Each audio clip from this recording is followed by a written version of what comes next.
മാസപ്പടി കേസിൽ CMRL MD Sasidharan കർത്തയെ വീട്ടിലെത്തി ചോദ്യം ചെയ്ത എൻഫോഴ്സ്മെന്റ് ഡയറക്ടറേറ്റ് ഹാജരാകാനുള്ള നിർദ്ദേശം തുടർച്ചയായി അവഗണിച്ചതിന് പിന്നാലെയാണ് ED നടപടി. എല്ലാവരും ഈശോയെ മനസ്സിൽ ധ്യാനിച്ച് അച്ചടക്കത്തോടെ നിൽക്കുക. അതേസമയം മാസപ്പടി ആരോപണം 2 കമ്പനികൾ തമ്മിലുള്ള ഇടപാടാണെന്നും വീണ വിജയനെ ED ചോദ്യം ചെയ്താൽ എന്താണ് പ്രശ്നമെന്നും MV ഗോവിന്ദൻ പ്രതികരിച്ചു. മാസപ്പടി കമ്പനികൾ തമ്മിലുള്ള ഇടപാടാണെന്നും CPM ഇതിൽ പ്രതികരിക്കേണ്ട വിഷയമില്ലെന്നും MV ഗോവിന്ദൻ പ്രതികരിച്ചു.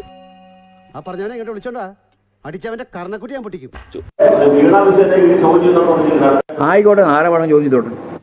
അപ്പൊ അഭിനയല്ലേ, ശരിക്കും പട്ടാണല്ലേ? EDന്റെ അല്ലേ ചോദ്യം? ED BJPയുടെ ഗുണ്ടാപ്പണി എടുക്കുന്നവരല്ലേ? ഫണ്ട് പിരിക്കുന്നതിന് ഉൾപ്പെടെയുള്ള മുഴുവൻ കാര്യങ്ങൾ അവരല്ലേ ചെയ്യുന്നത്? കരുവന്നൂർ ബാങ്കിന്റെ പ്രശ്നത്തിന്റെ അകത്ത് ഈ ED ഇടപെടുന്നത് എന്തിനാണ്? കമ്മ്യൂണിസ്റ്റ് വിരുദ്ധ നിലപാട് സ്വീകരിക്കാനല്ലേ? വരട്ടെ, അതൊന്നും പ്രശ്നമില്ല. എന്ത് പ്രശ്നം? പോലീസോ വേണമെങ്കിൽ പട്ടാളം തന്നെ വരട്ടടാ. ടാറ്റൻ ടാങ്ക് പോലെ നിൽക്കും ഈ PP